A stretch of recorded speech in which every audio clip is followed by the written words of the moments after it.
Hello hello hello, welcome to Inspira. Inspira पे आपका बहुत बहुत स्वागत है। अभी तक हम जान चुके हैं कि इंस्पिरा पे फ्री रिवीजन बैचेस चल रहे हैं आपके एग्जाम्स के लिए। इस सेशन में हम कवर करते हैं जनरल साइंस को। जनरल साइंस के अंदर हमारा चल रहा है बायोलॉजी। बहुत सारे सेशंस हम ले चुके हैं बॉटनी के, जूलॉजी के भी, जैसे plant taxonomy, animal taxonomy, plant tissue, animal tissue, cell biology, genetics, hereditary, ये सब कवर कर चुके हैं। अब जो हम सेक्शन शुरू करने वाले हैं वो है ह्यूमन फिजियोलॉजी का। ह्यूमन फिजियोलॉजी के अंदर हम ह्यूमन बॉडी के डिफरेंट सिस्टम्स को देखेंगे, जैसे nervous system, circulatory system, digestive, excretory and many more. आज का जो हमारा सेशन है वो सेशन है इज अबाउट नर्वस सिस्टम। तो नर्वस सिस्टम को चलिए हम देखते हैं अपने रोजमर्रा की जिंदगी के लिए भी और एग्जामिनेशन पॉइंट ऑफ व्यू से भी। तो शुरू करते हैं हम अपना आज का topic, nervous system. Before starting any system, हमें एक बार उसका ओवरव्यू ले लेना चाहिए कि उसमें हमें पढ़ना क्या क्या है। ठीक है, तो देखिए नर्वस सिस्टम में हम क्या क्या पढ़ेंगे। नर्वस सिस्टम का जो सबसे मेन पार्ट है वो है ब्रेन, है ना। ये कोई नई इंफॉर्मेशन नहीं है। हमारे नर्वस सिस्टम का जो सबसे मोस्ट इंपॉर्टेंट पार्ट है वो है ब्रेन। तो हम ब्रेन को कवर करेंगे। ब्रेन बना किससे होता है? न्यूरॉन से और ग्लियल सेल्स से। ठीक है, हमने जब सेल बायोलॉजी कवर किया था तो उसमें हर तरह के सेल को देखा था, शॉर्टेस्ट सेल, लॉन्गेस्ट सेल, ठीक है, यूनिसेल्यूलर, मल्टी सेल्यूलर। तो न्यूरॉन हमारे बॉडी का क्या है? Largest cell.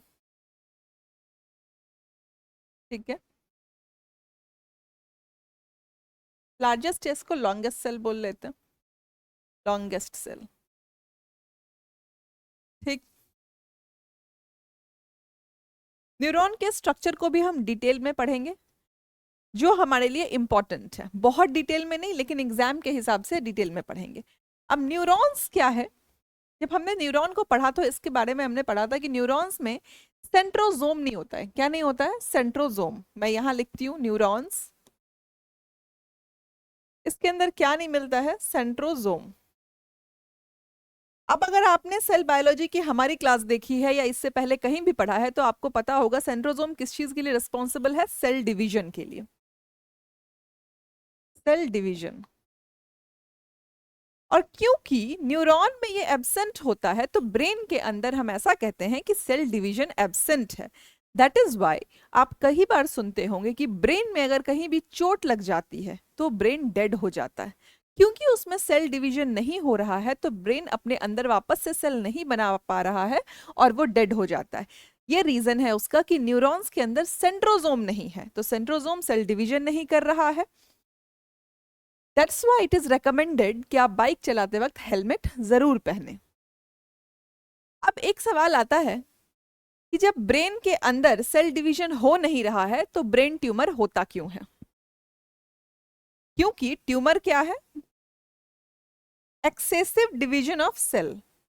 ब्रेन ट्यूमर कैसे होता है? Because of the excessive division of cell. तो जब डिवीजन हो नहीं रहा है तो ब्रेन ट्यूमर हुआ कैसे? Of cell. तो उसका आंसर यहां लिखा है, द ग्लियल सेल्स।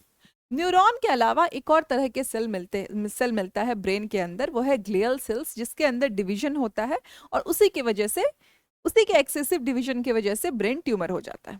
ठीक है, होप इट इज क्लियर। तो ये हमने न्यूरॉन को देखा। ब्रेन के अंदर और क्या होता है? एक फ्लूइड भी होती है, सेरेब्रल फ्लूइड। ब्रेन कवर्ड होता है। ब्रेन को कवरिंग की जरूरत पड़ती है, किस चीज की? कवरिंग की। उस कवर को हम क्या बोलते हैं? क्रेनियम। ये क्रेनियम क्या होता है? 8 बोन्स का बना होता है, 8 बोन्स, जैसे कि frontal, okay, frontal, parietal, occipital, etcetera. ये कभी पूछेगा नहीं आपसे एग्जाम में, जस्ट फॉर नॉलेज आपको ये पता होना चाहिए कि ब्रेन जिस क्रेनियम में बंधा हुआ है, जो अपने आउटर कवरिंग में बंधा हुआ है, जिस स्कल का जो एक पार्ट है क्रेनियम, वो क्या है? 8 बोन्स का बना हुआ है। ठीक, तो ब्रेन इसके अंदर ही सुरक्षित है। इस क्रेनियम के अंदर एक 3 लेयर्ड, 3 लेयर होता है, जैसे ड्यूरामेटर, पायामेटर, एरेक्नोइड मेटर, इन सब से मिलके एक लेयर बनता है मेनिंजेस। मेनिंजेस, ठीक। तो क्रेनियम के अंदर क्या पाया हमने? मेनिंजेस। ये मेनिंजेस क्या है? एक protective layer under the beneath the cranium.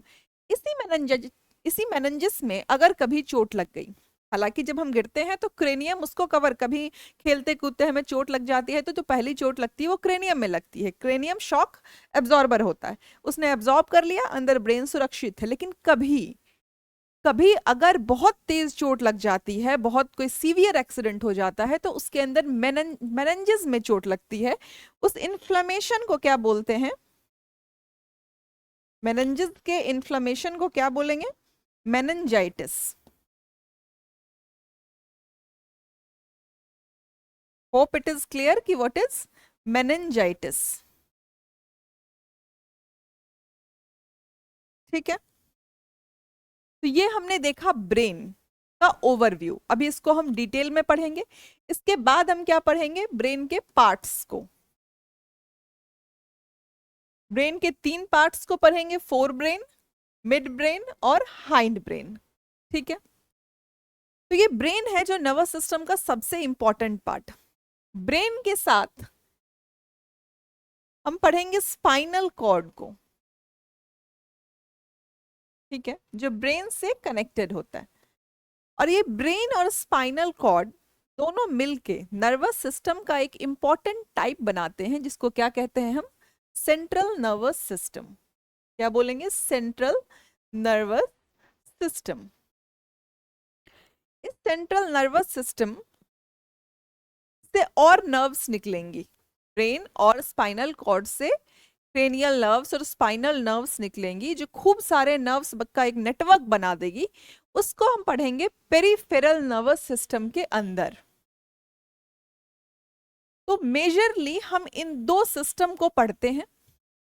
इसके अलावा आपको ऑटोनोमस नर्वस सिस्टम भी लिखा मिलेगा। तो देखिए, कैटेगरी और डिवीजन है ना, डिफरेंट बेसिस पे अलग अलग हो सकती हैं। कभी हम पेरिफेरल नर्वस सिस्टम के अंदर ही ऑटोनोमस सिस्टम को पढ़ लेते हैं और फिर डिवाइड कर लेते हैं कि पेरिफेरल ही 2 टाइप के होते हैं, like somatic and autonomous system. ठीक है, हमें जो मेजरली ध्यान रखना है वो क्या ध्यान रखना है? सेंट्रल नर्वस सिस्टम और पेरिफेरल नर्वस सिस्टम। इसके अंदर सिंपैथेटिक, पैरासिम्पैथेटिक आगे हम डिटेल में देख लेंगे। तो हमारा जो ओवरव्यू रहा वो क्या रहा कि नर्वस सिस्टम के अंदर हम पहले ब्रेन पढ़ेंगे, ब्रेन के पार्ट्स को पढ़ेंगे, फिर हम स्पाइनल कॉर्ड को पढ़ेंगे, उससे निकलने वाले नर्व्स को पढ़ेंगे। लेटर ऑन हम पेरिफेरल नर्वस सिस्टम पढ़ेंगे, ऑटोनोमस पढ़ेंगे। तो अब शुरू करते हैं हमारा टॉपिक। कि एक बार हम देख लेते हैं क्या क्या लिखा है कि thread like nerves are spread throughout the body, receives information of environmental change from sensitive organs, spreads like electrical impulses की बात कर रहा है। न्यूरॉन क्या करता है? इलेक्ट्रिकल इम्पल्सेस और केमिकल भी।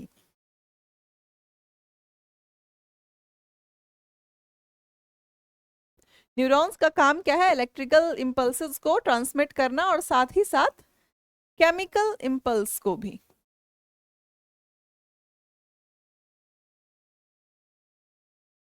ठीक है, establishes coordination among different ways, can be divided into central nervous system, peripheral nervous system and autonomic nervous system. अब आते हैं हम अपने सेंट्रल नर्वस सिस्टम पे। जैसा कि हमने बताया आपको क्या करना है कि सेंट्रल नर्वस सिस्टम के 2 मेन कंपोनेंट्स होते हैं, ब्रेन और स्पाइनल कॉर्ड। ब्रेन को कवर करता है मेनिंजेस, मेनिंजेस के ऊपर होता है क्रेनियम जो प्रोटेक्ट करता है एक्सटर्नल इंजरी से। ब्रेन के फर्दर पार्ट्स डिवाइडेड है, कौन कौन सा? Fore brain, mid brain, hind brain. और जिसको हम फर्दर डिवाइड करते हैं सेरेब्रम, थैलेमस और हाइपोथैलेमस में, फोर ब्रेन को। फिर मिड ब्रेन को डिवाइड करते हैं हम कॉर्पोरा क्वाड्रिजेमिना में, और हिंड ब्रेन को हम डिवाइड करते हैं सेरेबेलम, पॉन्स और मेड्यूला में। अब इंपॉर्टेंट क्या है कि जब हमने ब्रेन देख लिया, ब्रेन के पार्ट्स देख लिए, इन पार्ट्स के फंक्शन क्या है, इसको लेके क्वेश्चन बनते हैं अच्छे खासे। और जरूरी ये भी है कि हमें पता भी हो कि हमारे ब्रेन का कौन सा पार्ट किस फंक्शन के लिए रिस्पॉन्सिबल है। तो एक बार हम ब्रेन को देखते हैं, पार्ट्स ऑफ ब्रेन को। फोर ब्रेन यहाँ है। अब देखिए थैलेमस और हाइपोथैलेमस इस पार्ट में है। मिड ब्रेन कुछ यहाँ पे है, और सेरेबेलम और पॉन्स ये इस स्ट्रक्चर को कह रहे हैं। तो ये बस एक देखने के लिए जरूरी है कि हम ब्रेन को कैसे डिवाइड करते हैं, आपसे डायग्राम कहीं पूछेगा नहीं। ये ज्यादा क्लियर पिक्चर है, इसको देखते हैं। प्री फ्रंटल कॉर्टेक्स जानने की जरूरत नहीं है, बस ये देखिए कि ब्रेन कहाँ सिचुएटेड है आपकी बॉडी में। और ये ब्रेन स्टेम, मिड ब्रेन को और हाइंड ब्रेन मिलके क्या बनाता है, ब्रेन स्टेम। यहां से शुरू हो जाएगा स्पाइनल कॉर्ड, ठीक है, इस तरह से कनेक्टेड होता है। चलिए अब हम आते हैं अपने कॉन्सेप्चुअल पार्ट पे, फोर ब्रेन को देखते हैं। फोर ब्रेन क्या है, इसका वेट 1350 ग्राम्स दे रखा है, नीड नॉट टू रिमेंबर। हमने इसके तीन पार्ट्स पढ़े, कौन कौन से, सेरेब्रम, थैलेमस और हाइपोथैलेमस। अब इन तीनों के फंक्शंस क्या है। Cerebrum is the centre of wisdom and memory. आपको कोई भी चीज कितनी जल्दी याद होती है और कितने लंबे टाइम, हम में से ही कुछ लोग, हमारे कुछ फ्रेंड्स होते हैं जिनकी मेमोरी बहुत शार्प होती है, बहुत लंबे टाइम तक चीजों को याद रखते हैं। हम कुछ ऐसे लोग होते हैं जो तुरंत पढ़ते हैं तुरंत भूल जाते हैं। तो that is the function of cerebrum, है ना। जिसका सेरेब्रम ज्यादा डेवलप्ड है, ज्यादा प्रैक्टिस में है, वो क्या करेगा, मेमोरी उसकी स्ट्रांग होगी, है ना, उसकी बुद्धिमत्ता ज्यादा होगी। दूसरा है थैलेमस। अब थैलेमस क्या है, आपके बाहर एक्सटर्नल एनवायरनमेंट आपको फील कराएगा। क्या, कौन, थैलेमस। गर्मी है बाहर, ठंड है, ह्यूमिडिटी हो रही है, ये सब किसका काम है, थैलेमस का। Centre of pain, cold and heat. और थैलेमस से ही मिलता जुलता नाम क्या है, हाइपोथैलेमस। अब जैसे thalamus is responsible for the external environment, similarly hypothalamus is responsible for the internal environment. अब हमें भूख लग रही है, प्यास लग रही है, गुस्सा आ रहा है, प्यार आ रहा है, ये सब क्या है, हाइपोथैलेमस का फंक्शन है। अब जिसका हाइपोथैलेमस ज्यादा एक्टिव होगा उसको गुस्सा ज्यादा आएगा, उसको भूख ज्यादा लगेगी, एंगर ज्यादा आएगा उसको। तो इसके फंक्शंस क्या है हाइपोथैलेमस के, ये इंटरनल एनवायरनमेंट का ख्याल रखता है। हमारा इंटरनल एनवायरनमेंट यही तो है, भूख, प्यास, स्वेट, एंगर, जॉय एटसेट्रा, ठीक है। अब एक चीज देखते हैं कि हाइपोथैलेमस जो है ये हमारे कंट्रोल की चीज है, कि आपका हाइपोथैलेमस कितना एक्टिव है कितना इनएक्टिव है, इसको कुछ हद तक हम कंट्रोल कर सकते हैं। जिस तरह से आपकी डाइट बहुत डिपेंड करता है कि आपकी डाइट क्या है, उससे हाइपोथैलेमस इज डायरेक्टली कनेक्टेड। आपने बहुत ज्यादा खाना खाया है ऐसा, like non veg and alcohol, इस तरह के खाने से आपका हाइपोथैलेमस और ज्यादा एक्टिव हो जाता है, ठीक है। अगर हम खाना बहुत सिंपल एंड प्लेन खाते हैं, तो आप जैसे देखेंगे हमारे जो साधु संत होते हैं वो क्या कहते हैं, लहसुन प्याज तरह का खाना नहीं खाते, जिससे एग्रेशन ना बढ़े, जिससे हाइपोथैलेमस डिस्टर्ब ना हो। तो डाइट बहुत हद तक हाइपोथैलेमस को कंट्रोल करता है। जनरल इंफॉर्मेशन हमें यहाँ मोटा मोटा क्या याद रखना है, इन तीनों पार्ट्स के, सेरेब्रम, थैलेमस और हाइपोथैलेमस के फंक्शंस को हमें याद रखना है, ठीक है। नेक्स्ट है हमारा मिड ब्रेन फंक्शंस। ये क्या है, central of control on vision and hearing power. Mid brain का बस यही फंक्शन है। मिड ब्रेन के बाद हम आते हैं हाइंड ब्रेन में। हाइंड ब्रेन को भी फर्दर हम तीन पार्ट्स में डिवाइड करते हैं, किसमें किसमें, पॉन्स, सेरेबेलम। सेरेबेलम क्यों बोल रही हूँ, क्योंकि फोर ब्रेन में भी एक पार्ट है सेरेब्रम नाम का, इसमें क्या है, सेरेबेलम और मेडुला ऑब्लोंगेटा। अब इन तीन पार्ट्स को हम डिवाइड करते हैं, सेरेबेलम, पॉन्स और मेड्यूला। अब सेरेबेलम का काम क्या है, body movements, muscular body movements और मेंटेनेंस ऑफ पोस्चर को ये कंट्रोल करता है, ठीक।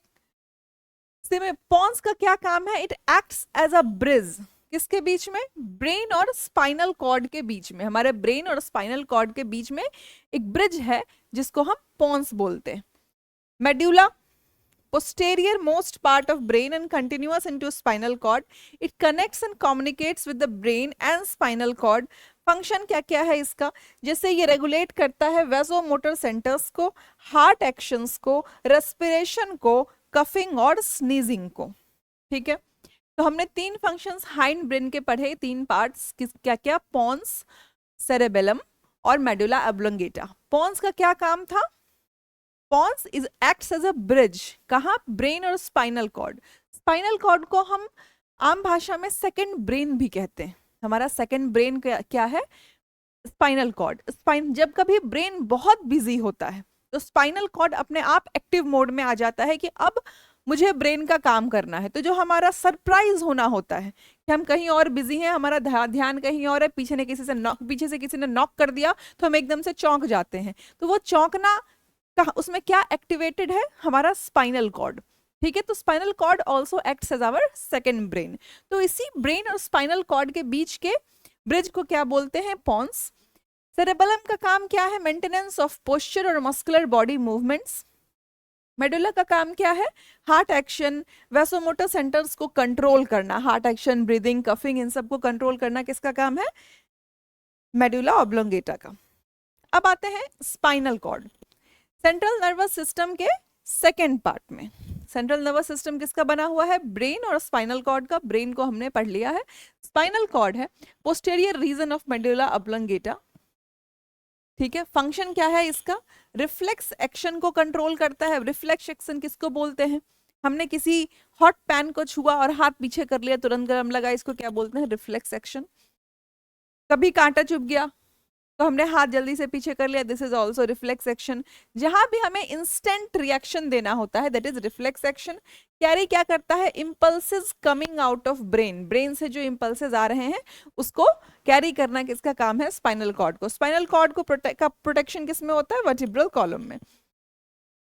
अब हम देखते हैं पेरिफेरल नर्वस सिस्टम। उससे पहले एक बार डिवीजन को देख लेते हैं, कैसे डिवाइड करते हैं नर्वस सिस्टम को। एक तो हो गया हमारा सेंट्रल नर्वस सिस्टम, जिसको हमने पढ़ लिया। इस सेंट्रल नर्वस सिस्टम के अंदर हमने क्या पढ़ा? ब्रेन को पढ़ा, ब्रेन को डिटेल में पढ़ लिया, और स्पाइनल कॉर्ड को जितना पढ़ना चाहिए था हमने पढ़ लिया। अब स्पाइनल कॉर्ड का जो प्रोटेक्टिव लेयर होता है, वर्टिब्रल कॉलम,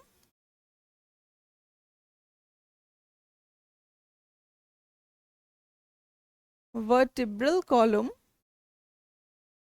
इसको हम डिटेल में कहाँ पढ़ेंगे? जब हम स्केलेटल सिस्टम को पढ़ेंगे। ठीक है, वर्टेब्रल कॉलम को भी हम डिटेल में पढ़ेंगे, कहाँ? स्केलेटल सिस्टम में। अभी हम यहाँ नर्वस सिस्टम को कवर कर रहे हैं तो हम डिवीजन ऑफ नर्वस सिस्टम को ही पढ़ेंगे। तो सेंट्रल हमने पढ़ लिया, अब हम पढ़ते हैं पेरिफेरल नर्वस सिस्टम। अब पेरिफेरल नर्वस सिस्टम क्या है? मैंने आपको बिगिनिंग ऑफ द क्लास में ही क्या बताया कि सेंट्रल नर्वस सिस्टम में जो ब्रेन है और जो स्पाइनल कॉर्ड है, इस ब्रेन से निकलने वाले क्रेनियल नर्व्स और स्पाइनल कॉर्ड से निकलने वाले स्पाइनल नर्व्स, ये सारे नर्व्स मिलके जो नेटवर्क बनाते हैं वो क्या है? Peripheral nervous system. नाम भी देखिए, पेरिफेरल है ना। जो नर्व जो पूरा नेटवर्क बना देते हैं बाहरी, उसको क्या बोलते हैं? Peripheral nervous system. अब डिवीजन का टाइप मैंने आपको बोला कि डिफरेंट बेसिस पे हम पढ़ते हैं। कहीं ऑटोनोमस सिस्टम को अलग से पढ़ाते हैं, कहीं साइंस ही है। साइंस में क्या करते हैं, क्योंकि ऑटोनॉमस सिस्टम, नर्वस सिस्टम जो है वो पेरिफेरल का ही छोटा पार्ट है, तो कहीं कहीं इसको इंक्लूड भी कर देते हैं उसी के अंदर। तो ऑटोनॉमिक और सोमैटिक किसका डिवीजन बन गया? पेरिफेरल। ऑटोनॉमिक के अंदर हम पढ़ते हैं सिंपैथेटिक और पैरासिम्पैथेटिक, और सोमैटिक के अंदर हम क्या पढ़ेंगे? सेंसरी इनपुट और मोटर आउटपुट। ये दोनों बहुत इंपॉर्टेंट है और इससे अक्सर क्वेश्चन बन जाता है। पेरिफेरल नर्वस सिस्टम को भी हम इसी हिसाब से पढ़ेंगे कि हम मैक्सिमम क्वेश्चंस को सॉल्व कर पाए। ठीक है, चलिए तो हम पहले देखते हैं पेरिफेरल नर्वस सिस्टम को। इसके बुलेट पॉइंट्स को जानना जरूरी है कि किससे बने होते हैं। जो ब्रेन और स्पाइनल कॉर्ड से जो नर्व्स निकलते हैं उससे। हमारे पेरिफेरल नर्वस सिस्टम में 12 पेयर्स, मतलब 24 क्रेनियल नर्व्स है। पेयर का नंबर याद रखेंगे, इट इज वेरी इंपॉर्टेंट कि क्रेनियल नर्व्स कितने हैं? 12 पेयर्स, 12 जोड़ी। ठीक है, और 31 पेयर्स क्या है? Spinal nerves. 31, 62। तो ये नंबर याद रहे न रहे, पेयर्स याद रखेंगे कि 12 जोड़ी और 31 जोड़ी क्या है हमारे अंदर? क्रेनियल नर्व्स और स्पाइनल नर्व्स। ये मिलके क्या बनाते हैं? Peripheral nervous system. ठीक है, चलो एक बार डायग्राम देखते हैं। डायग्राम देखने से क्या होता है, चीजें आसान हो जाती हैं। ज्योग्राफी जैसे बिना मैप के नहीं होता है, जनरल साइंस डायग्राम के बिना नहीं होता है, खासकर बायोलॉजी। ठीक, सेंट्रल नर्वस सिस्टम में आ गया ब्रेन।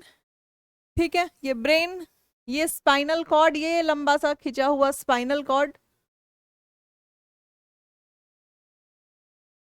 ठीक, और इस ब्रेन से निकलने वाले नर्व्स और इस स्पाइनल कॉर्ड से निकलने वाले नर्व्स, ये सब मिलके क्या बनाएंगे, ये सब मिलके क्या बना रहे हैं, पेरिफेरल नर्वस सिस्टम। ओके, चलिए अब हम देखते हैं ऑटोनॉमिक नर्वस सिस्टम। नाम इंपॉर्टेंट है। Langley first presented the concept of autonomic nervous system.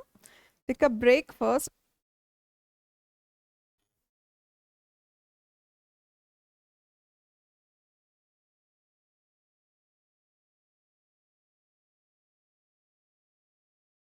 Okay, autonomic nervous system ये क्या है, हमने देखा made up of brain cells और सम स्पाइनल कॉर्ड नर्व्स, इससे बना होता है। ब्रेन सेल से बना होता है, कुछ स्पाइनल कॉर्ड नर्व सेल से बना होता है। ढूंढा किसने, लैंगले ने।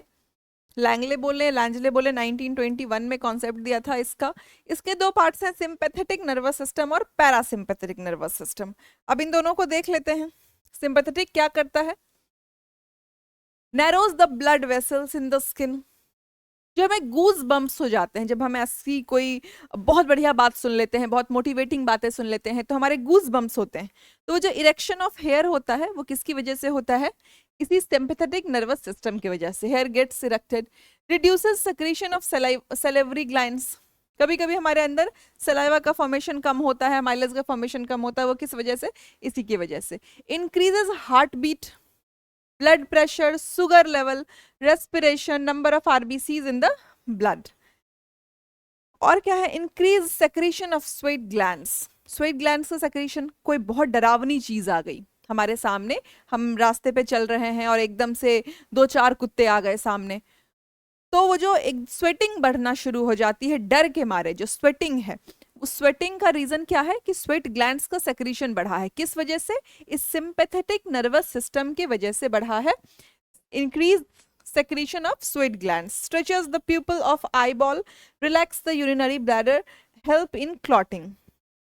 कभी भी सरप्राइज होना, शॉक होना, चौंक जाना, बहुत मोटिवेटेड फील करना, बहुत अच्छा फील करना, ये सब किसकी वजह से होता है, सिंपैथेटिक नर्वस सिस्टम की वजह से। ठीक, नेक्स्ट है हमारा पैरासिम्पैथेटिक।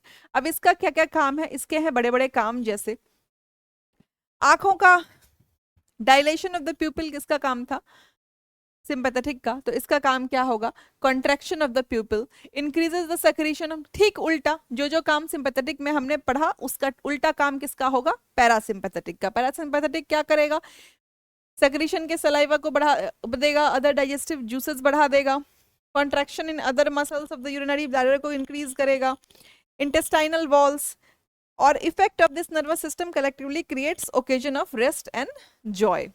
जो जो काम सिंपैथेटिक सिस्टम करेगा उसका ठीक रिवर्स कौन करेगा, पैरासिम्पैथेटिक नर्व्स। किसके अंदर आता है, ऑटोनोमस। ऑटोनोमस किसका छोटा पार्ट है, पेरिफेरल नर्वस सिस्टम का। ठीक है, अब हम देखते हैं सोमैटिक सिस्टम को। एक बार फिर से आप डिवीजन देख लीजिए ताकि कंफ्यूजन ना हो हमें।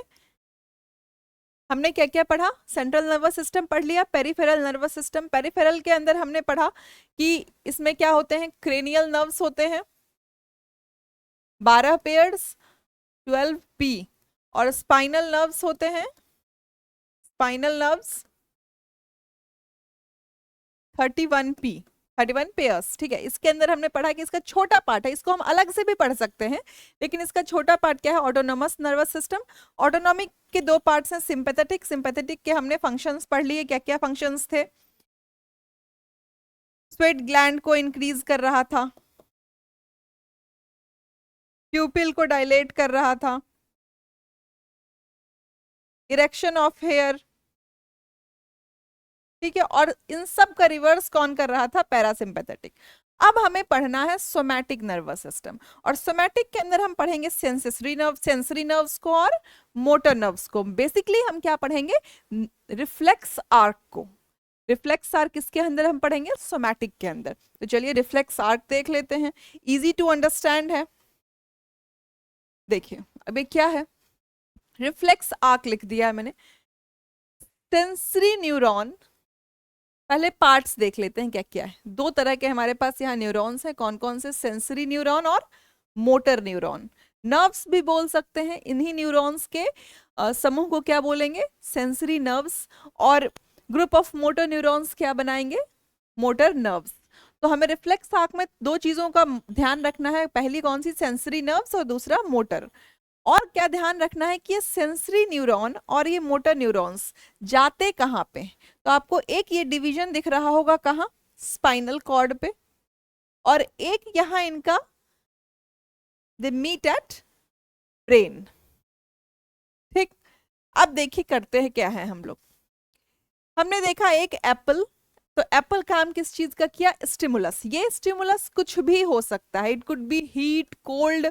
मैंने पहले ही आपको एक एग्जांपल दिया कि हॉट पैन अगर हो, हमने किसी हॉट पैन को टच कर लिया हो या आइस को टच कर लिया हो, तो ये स्टिमुलस कुछ भी हो सकता है। ठीक है, इस आंख के जगह पे अपना हाथ हो सकता है। यहां हम क्या पढ़ रहे हैं? ये एक एप्पल है जिसको आंख ने देखा। ठीक, आंखों ने देखा है। अब यहां से नर्व कहां जा रहा है? Sensory neuron. ये मैसेज कि आईज ने एप्पल को देखा है, ये मैसेज सेंसरी न्यूरॉन कहां ले जा रहा है? ब्रेन के पास। ठीक है, और ये ब्रेन और स्पाइनल कॉर्ड, इनके पास अब ये लोग क्या करेंगे? डिसीजन मेकिंग करेंगे। हम इसके अंदर जो इतने सारे ब्रेन के अंदर जो पार्ट्स थे, ये लोग मिलके क्या करेंगे? ये डिसीजन बनाएंगे कि हमें खाना है कि नहीं खाना है। अभी जो डिसीजन मेकिंग हो जाएगी, तो ये डिसीजन मेकिंग को हाथों तक पहुंचाने के लिए एक नर्व की जरूरत पड़ेगी। वो कौन होगा? वो मैसेंजर यहाँ पे कौन सा होगा? Motor nerve. तो ये मोटर नर्व क्या करेगा? हाथ को इंस्ट्रक्शन देगा कि भाई तुम एप्पल ले लो और उसको खाओ। ठीक है, तो ये है रिफ्लेक्स एक्शन। अगर इसको हम सिंपल बॉक्सेस में देखें तो बहुत ही आसान होगा। कैसे?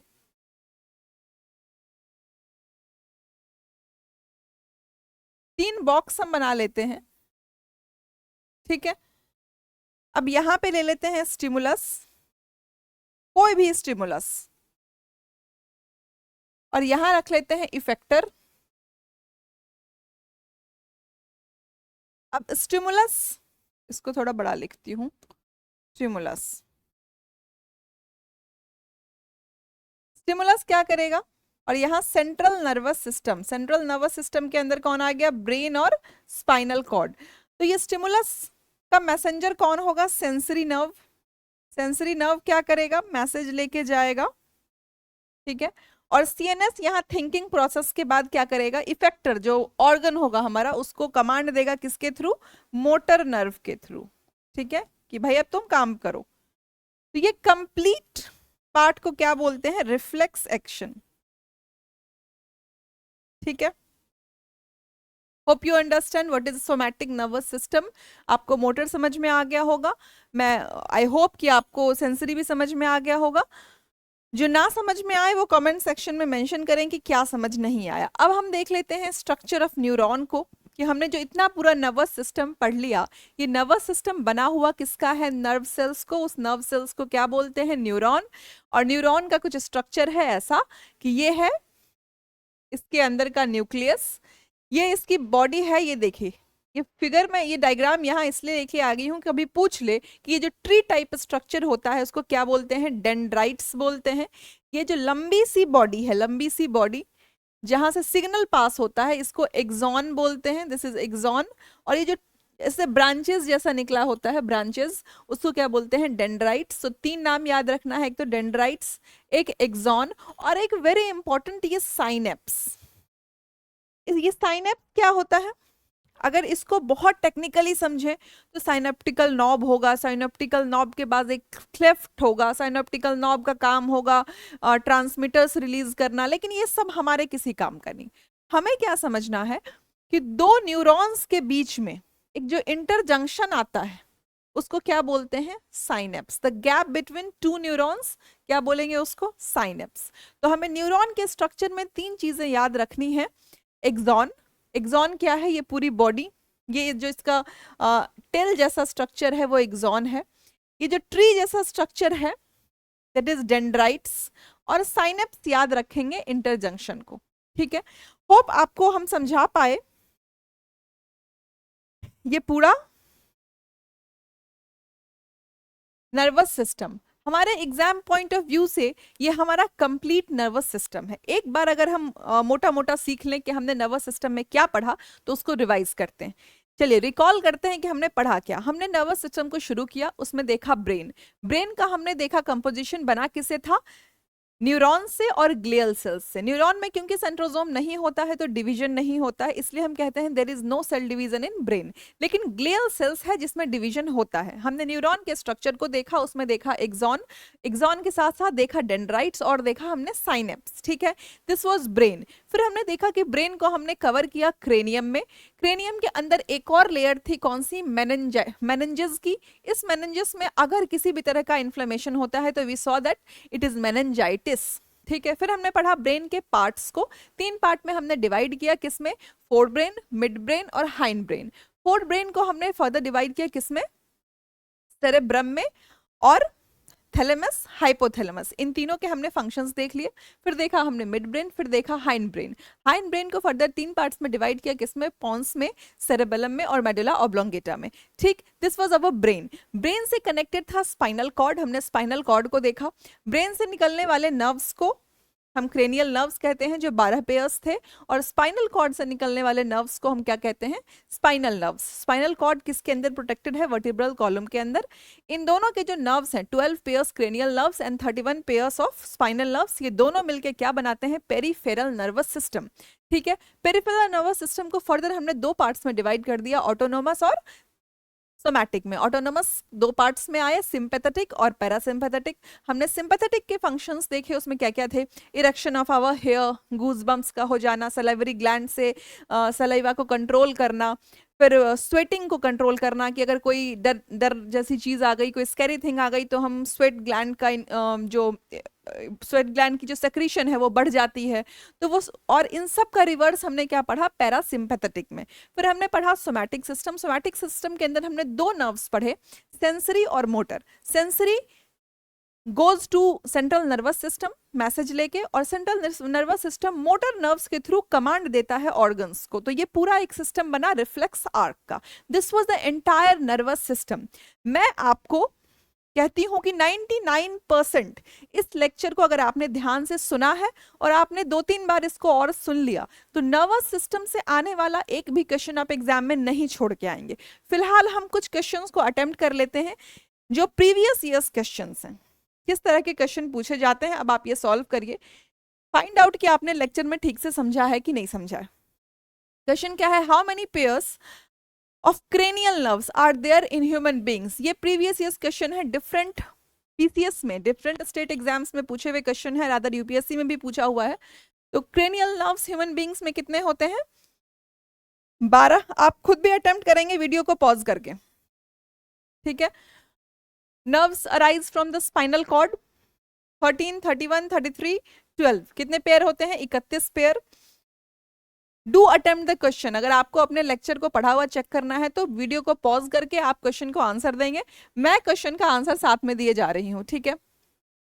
Consider the following. एक मिनट, लगता है थर्ड क्वेश्चन रह गया कि input nerves and output nerves. अब इनपुट नर्व हमने क्या देखा था? सेंसरी नर्व, जो मैसेज लेके जाएगा वो इनपुट होगा, इनपुट देने वाला। तो इनपुट देने वाला कौन था? सेंसरी। आउटपुट देने वाला कौन सा था? कमांड देने वाला मोटर। तो हमसे ये पूछ रहा है कि सेंसरी और मोटर कहाँ मिलते हैं? Liver, central nervous system, heart. तो सेंट्रल नर्वस सिस्टम। अगला क्वेश्चन क्या है हमारा? Consider the following about human brain. The brain is responsible for regulating the heart beat.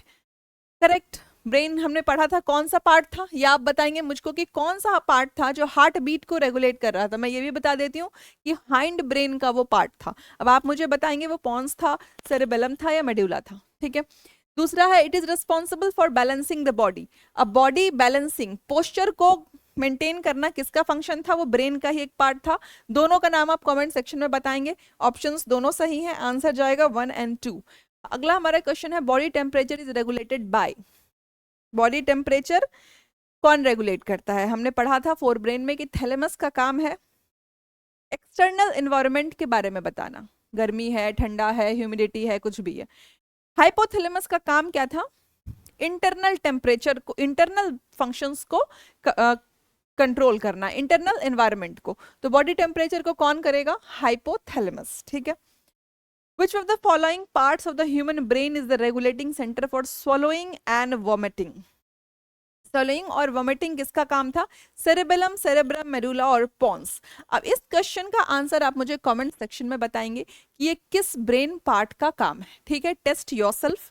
तब तक हमारा lecture on the nervous system यहाँ होता है खत्म। नेक्स्ट जब हम ह्यूमन फिजियोलॉजी का अगला ऑर्गन सिस्टम लेके आएंगे तब इसके आंसर को हम देखेंगे आपने सही दिया है कि नहीं। आपको अगर सेशन पसंद आया तो इसको लाइक करें, अपने फ्रेंड्स के साथ शेयर करें और चैनल को सब्सक्राइब करें। पढ़ते रहें, मुस्कुराते रहें। Thank you so much.